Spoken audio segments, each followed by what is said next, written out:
Bonjour à tous. Alors nous nous retrouvons ce lundi matin pour un nouveau point de marché hebdomadaire. Mais d'abord, je vous remercie pour vos encouragements lors de la vidéo de la semaine dernière.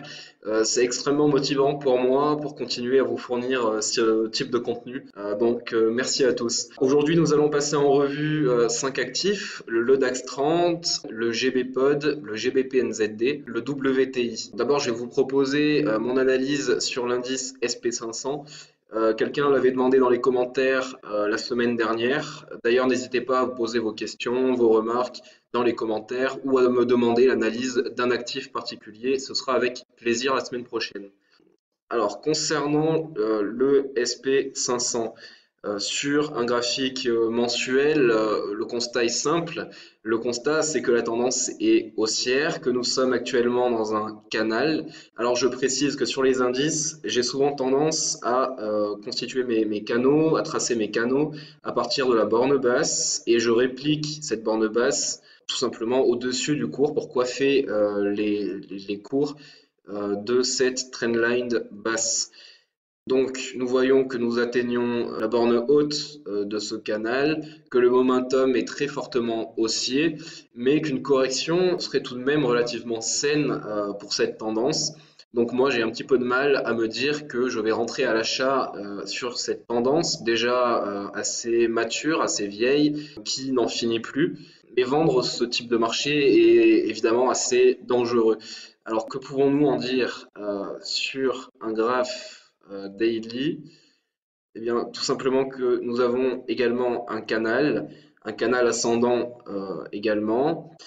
Nous sommes sur le haut de ce canal ici, vers la borne haute du canal mensuel par là. Donc, a priori, sur ces UT de temps, sur ces UT-là, les shorts peuvent être envisageables. On peut penser ou à rechercher plutôt des ventes que des achats. Maintenant, sur un graphique horaire, ce que l'on constate, c'est tout simplement un biseau, une configuration chartiste de retournement. Donc, on pourrait la semaine prochaine privilégier des ventes en cas de cassure de cette trendline, de cette ligne de tendance-là, pour aller chercher, pourquoi pas, les 2500 points qui se trouvent par ici, vers ce niveau-là, qui est le dernier niveau majeur de résistance qui avait servi ici de support lors d'un pullback. Donc pourquoi pas viser les 2500 points en cas de cassure de ce biseau. Ça pourrait être un setup intéressant la semaine prochaine pour ceux qui veulent trader cet indice. Parce que moi personnellement je ne le trade pas parce qu'on ne peut pas tout trader à la fois. Passons maintenant au DAX 30. Alors, concernant le DAX 30, sur un graphique mensuel et hebdo, on l'avait vu la semaine dernière, mais on va revoir ça rapidement. On est toujours vers les plus hauts historiques par ici. On ne les a pas vraiment franchis, mais une hausse est tout à fait possible en l'état des choses sur un plan graphique. Sur un graphique maintenant journalier, on voit que le niveau des 13 000 points que j'avais déterminé la semaine dernière est toujours un niveau de résistance assez majeur, assez décisif. Il s'agit d'une zone tout à fait stratégique et le prix vient travailler ce niveau-là des 13 000 points. Alors, au cours de la semaine sur l'UTH1, vous voyez que le range que j'avais tracé donnait des points la semaine dernière, mais on va abandonner cette stratégie-là cette semaine au profit d'une stratégie directionnelle, bidirectionnelle, avec un point pivot, ce sera les 13 000 points que j'ai tracés ici. Au-dessus des 13 000 points, nous respecterons tout simplement un biais haussier et en deçà, un biais baissier. Je suis plutôt confiant pour une sortie haussière du DAX de cette configuration-là. Mais un fort potentiel baissier existe toujours et ça sera évidemment très intéressant à trader au cours de la semaine prochaine. Maintenant, on va aller voir le GBP AUD. On va commencer par l'UT hebdo. Sur un plan hebdo, donc, vous voyez que on a une borne haute, une borne basse, donc un range. Nous sommes en milieu de range. Bon, ce n'est pas une situation sur un plan hebdo idéale à trader. Mais si on va en journalier, on va arriver à cerner une résistance supplémentaire, une résistance intermédiaire, qui a déjà fait office de résistance ou de support de nombreuses fois. C'est un niveau assez fort et on voit que le prix aujourd'hui bute sur cette résistance intermédiaire. Si on va en H4, on peut en tirer également quelque chose d'autre. On peut remarquer assez clairement ce support ici. Donc en fait, nous sommes actuellement sur le GBP AUD dans le cadre d'un range avec une borne haute, une borne basse ici. Au cours de la semaine prochaine, nous pourrons donc tenter des stratégies de trading range tant que ce range tient. Donc en achetant la borne basse et en vendant la borne haute, tout simplement. Maintenant, en cas de cassure haussière ou baissière de ce range, nous pourrons aller chercher les niveaux hebdomadaires ici ou bien ici. Maintenant, le GBP NZD. Sur le GBP NZD, nous sommes également dans le cadre d'un range hebdomadaire. Nous sommes assez proches de la borne haute du range hebdomadaire. Si on va en H4, on remarque que juste sous cette borne haute du range hebdomadaire sur le GBP NZD, nous avons un range qui s'est formé, voire pourquoi pas une figure de compression ici avec cette trendline.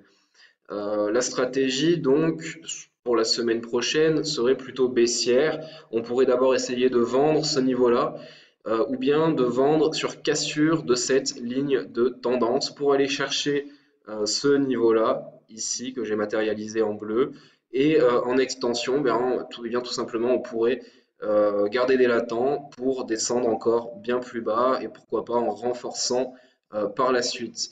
Une stratégie haussière peut être intéressante, mais à court terme, cela manquerait un petit peu de potentiel puisque nous avons ici en rouge la borne haute du range hebdomadaire. Une cassure de ce range hebdomadaire à la hausse serait extrêmement intéressante, mais elle n'est pas extrêmement probable. Donc en cas de cassure haussière du range H4, nous essaierions de prendre un trade sans trop de risques. Nous le couperions vers cette zone-là en rouge de façon partielle, en laissant des latents dans l'idée que le cours pourrait casser cette zone-là, cette zone hebdomadaire. Et dans ce cas de figure-là, on pourrait aller chercher des niveaux très très hauts sur cette paire. C'est quand même une stratégie très intéressante à la hausse que je vous propose. Nous allons encore aller voir le WTI. À court terme, je ne suis pas persuadé que le WTI va poursuivre sa hausse récente, mais à moyen terme, je suis plutôt haussier sur le baril de pétrole US. En journalier, ce qu'on peut remarquer, c'est déjà que le momentum baissier que nous avions eu pendant plusieurs mois début 2017 n'est plus valable depuis la cassure de cette ligne de tendance ici. Et on peut également remarquer ce niveau des 52 dollars US qui est assez fort, qui sert de résistance pour le moment et qui nous servira au cours de la semaine prochaine sur un plan stratégique de point pivot puisque nous serons acheteurs au-dessus des 52 dollars US le baril et vendeurs en deçà. Voilà. La stratégie personnellement que je privilégierais, ce serait la formation d'un double top sur cet actif dans l'idée que le prix aille chercher les niveaux de ce top ici, puis amorce une correction, une petite tendance H4 baissière ensuite que nous pourrions exploiter. Voilà, c'est le scénario que moi personnellement je privilégierais au cours de la semaine prochaine.